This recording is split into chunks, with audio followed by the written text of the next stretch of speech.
Today I'm going to show you how to set up your interactive notebook. You can use college rule or wide rule, that's really up to you, and it needs to be at least 80 sheets. I prefer to use 100 just so I have extra pages if I need them.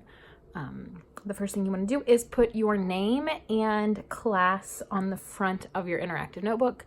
Mine just has the class and the year because I'm not getting a grade.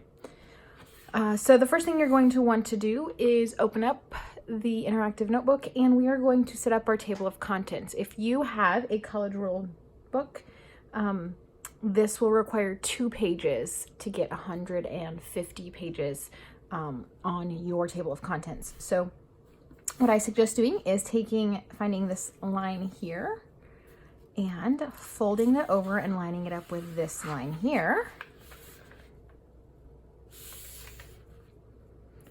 And then give it a good crease, and that will give you a nice guide to follow when you go to set up your interactive notebook. And I like to do that with the first and second page, so I can just number my notebook after that.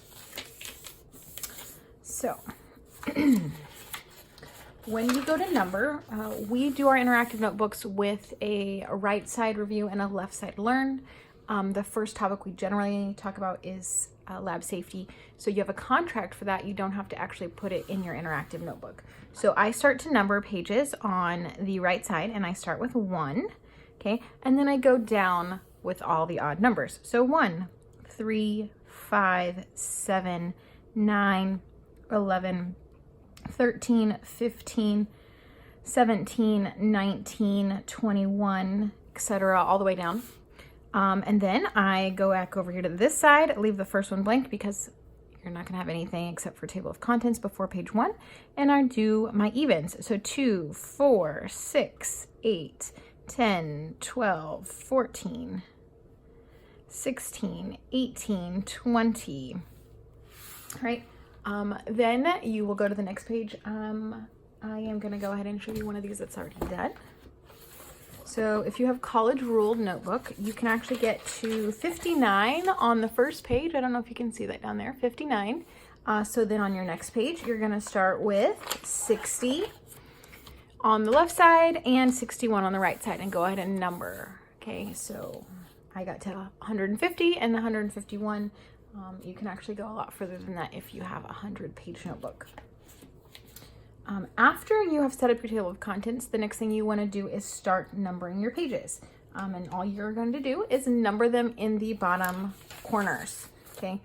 After I collect your notebooks and grade them, I will chop off the top corner, so you don't want to write anything in this space right here or in this space right here, because I'm going to cut those off after I grade your notebook.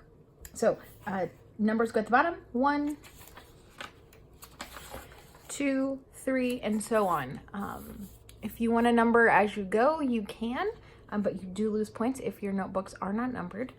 And I think it's easier to just number them all the way. So I go ahead and number to 151, since that's what my table of contents has. And then when I go to start putting things in my interactive notebook, I don't have to number the pages. They're already done for me. So that is how you set up your interactive notebook.